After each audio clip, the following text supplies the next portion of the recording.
Bell, I mean, I would have been, I honestly would not have been surprised if Todd Gurley ended up leaving. I expected him to because I just felt like Le'Veon Bell was going to basically shoot this, out of the market. And I still think it's going to happen. I think this is why it was so smart for the Rams. They took advantage of the fact that, look, Le'Veon Bell has not signed his deal yet. We're not going to wait until a team that has $80+ million in cap next year just decides to throw it all on, a star running back to try to create something. Like, we're not going to sit there and allow that to happen, which ultimately screws up our negotiating and our leverage with our guy. So, I was looking at, the different cap numbers, and I mean, I saw, the Colts have $60 million in cap, and I think, Chris Ballard is a, football genius, but there's no way in hell that I saw, the Colts being a team that at the end of the year they would spend all that money on him. It doesn't make any sense with all the holes they have. But when you have the penalties that are in place for teams that don't use enough of their cap and just, store it away, I think those are the teams that might have considered, making him a $20 million running back. And that was my ultimate worry with Todd Gurley, because if Le'Veon Bell gets $20 million and Todd Gurley has another year like he did last year where he outperforms Bell, that's an issue. Like, he's going to want that, and rightfully so.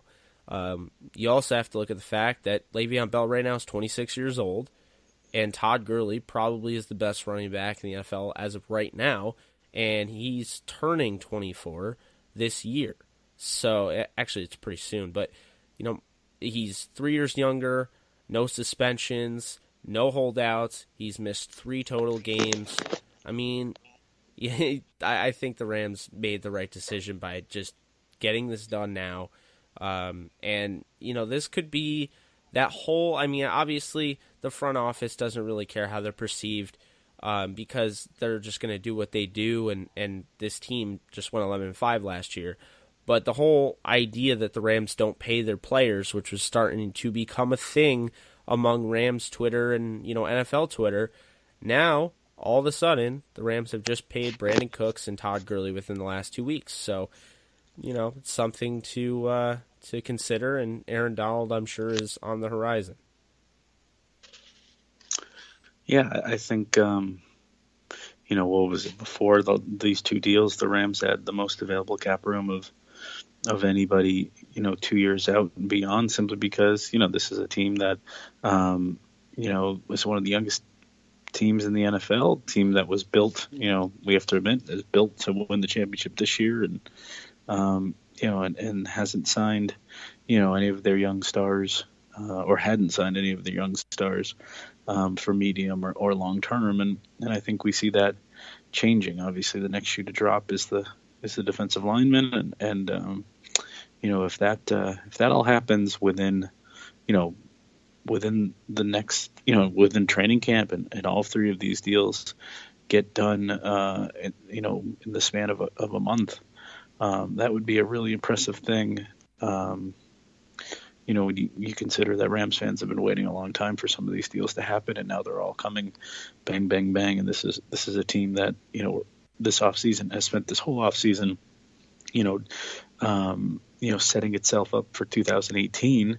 And now we see at the end of it, right before camp is arriving, they're setting themselves up for the long term. So, an impressive offseason by the front office continues to get better and better. So, credit to those guys. And, but the big domino is still to fall, buddy.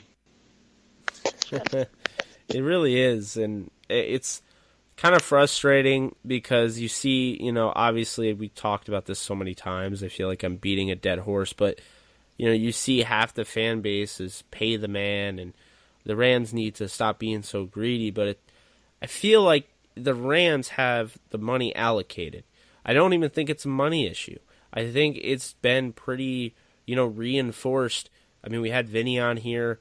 What it comes down to is this. I think him and Khalil Mack are staring at each other, and they're trying to see which one blinks first. Yeah, Todd Gurley, His camp was more about long-term security. They like the fit, obviously. The Rams obviously love him. He's a star, and he's in Los Angeles. So, the market there, it's hard to leave that. And, with as opposed to, Aaron Donald and Khalil Mack, I think these guys they know they're two of the top defensive players in football. Obviously, I think Aaron Donald is definitely better, and I don't even think that's much of an argument. But Khalil Mack does play, the edge position, and, edge guys like Von Miller in the past have gotten paid tons of money. I think Von Miller had close to $70 million in guaranteed money. There's two sides to this, because you also have to consider the fact that, J.J. Watt is somebody that dominated the NFL and had people saying that he should be the MVP over Aaron Rodgers. And then he goes from that to now he's had 2 injuries and, it's kind of fallen off. So it's, it's hard to throw that much money, but, obviously 2 great players, and, it's unfortunately the first one that decides to stick with the team, and I do think Donald eventually is just going to do it, because, at the end of the day, Donald is in a great situation with the Rams. This Rams team obviously knows what they have in him. They've put pieces next to him to basically shore their best player up. You talk about adding Ndamukong Suh. You already have Michael Brockers, Dominic Easley, behind them. I just think, you're looking at exactly the plan when they had the 4-3 defense, and you had Michael Brockers, Robert Quinn. They drafted Aaron Donald, and they had William Hayes. And I just look at that as where you're getting a chance to have somebody basically give you one-on-one matchups, because when you have Aaron Donald, Sue, and Brockers, you kind of can't double team any of them. And I think, teams are really going to realize that this upcoming year when Brockers gets unleashed. But, I think that's the thing, is he's in the best situation. And this is a team that has one of the best young coaches in any sport, period, with McVay. They're in LA. They're coming off an 11-5 year. You have to imagine that this team, as young as it is, they have all these young stars. You want to be a part of that. And I think, more with Mac. Mac just is like, pay me, because what is happening here? Like, the Raiders were just a 12-4 team, and then you blinked and now they're considered, bottom 5 of the league right now, coming into the year. So, I guess I think that's really what it is. And I think ultimately, like, my prediction would be Aaron Donald ends up getting paid first, and Khalil Mack ends up being the highest paid player. And it has nothing to do with who's better or who's not.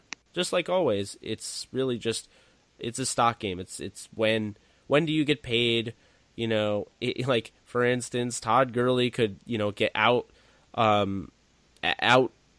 numbered by, let's say, like David Johnson. Is David Johnson better than Todd Gurley? No, but if David Johnson has another year like he did before he got hurt, it's just, well, Todd Gurley set the market. This guy's that good. He gets paid a little bit more than Todd Gurley. It's kind of like a never-ending cycle. Yeah, I was going to bring us somewhere else, but I find that interesting. Who's the more unique player? Is Aaron Donald, we were talking about the offensive and defensive players of the year reigning in the NFL. Who's the more unique player? Is Todd Gurley more replaceable than Aaron Donald, or is Aaron Donald more replaceable than Todd Gurley? Who would kind of, if their agent made the Rams, push the Rams to the brink, who would you blink first on? Which one of those 2 players do you think is more invaluable to this franchise? Well, I think Aaron Donald. You talk about somebody that when he retires, he could end up being the greatest Ram ever. He could be the greatest defensive lineman ever, and possibly the greatest defensive player ever. I think a lot of people right now, they associate Lawrence Taylor as the best defensive player, Reggie White. But I think it is not a stretch. If Aaron Donald continues to play at this level, they add more pieces around him like they did this year. You have to imagine what they did with Sue. Sue's probably a rental. If they win the Super Bowl with him, that's going to make another guy want to come in and take that Sue role. And now you just added a role and added a spot next to Donald to basically be that guy. And I think the Rams are going to continue to do that. They did it with Nick Fairley. So I think they're going to continue to fill that hole. But, what it comes down to is I think Aaron Donald's just going to keep getting better. He's in his prime now. I think you have not seen the best of him yet. And I think that's crazy, but this is somebody that is going to eventually start, really pushing those sack. I'm not saying the sack record, but he's really going to start, grabbing sacks that in the past he might not have. And the reason is because he played the majority of his career so far being double teamed and or triple teamed. And that was still a good Rams defensive line. But now you add in Ndamukong Suh, you add Michael Brockers. Soon, this 3-4, it's only in 1 year of, installment. Soon it's going to be second nature, and you're going to have guys like Okoronkwo. You're going to have guys like, Samson Ebukam, whoever emerges on the outside, and then all of a sudden it's going to be complete. And that's, how you build a well-oiled machine, and Aaron Donald is going to be at the forefront of that. Yeah, it's interesting. I keep kind of changing my mind as thinking about this, because I think actually Aaron Donald's probably the more unique player. There's only one Aaron Donald, and when you talk about the top end of the running back spectrum, certainly Le'Veon Bell is an elite player, much like Todd Gurley. Same with David Johnson. Same with Alvin Kamara. Same with Saquon Barkley probably.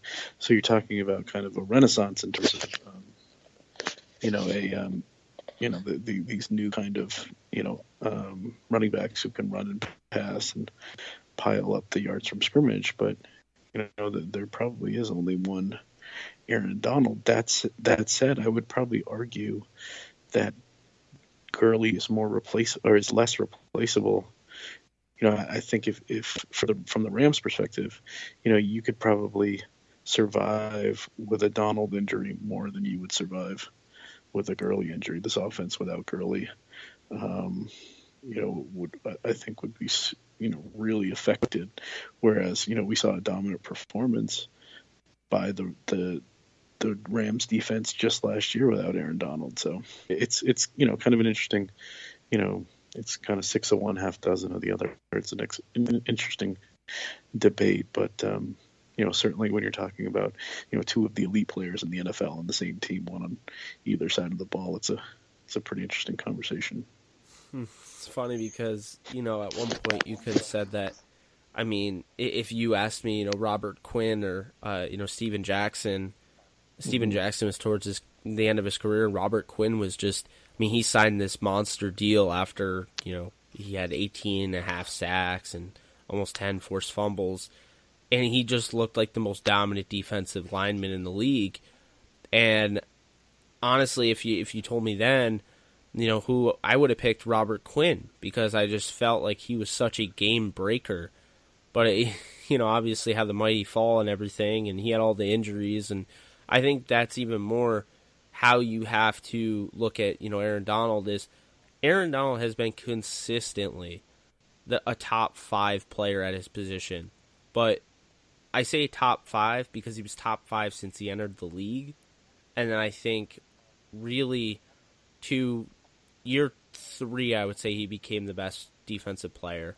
I just think people are now starting to understand it because they were able to watch the Rams, because they were on TV, because they were finally good. I think with Todd Gurley, it's almost as if, you're looking at a new generation of running backs. I know I keep saying new, and I don't want to, make it sound like this has never happened before, because obviously guys like Marshall Faulk existed. But it just seems like the big 6'1" back now is the guy that not only is a power back, but he's a speed back. He can, run, he can receive, he can block, he can jump over people. Like, that wasn't, Marshall Faulk was 5'10". Like, I remember, listening to an interview Kurt Warner had. Like, some guy asked him, Marshall Faulk, isn't he? Like, who's Marshall Faulk? Like, he's like, dude, you're looking right at him. He's like, really? That's Marshall Faulk?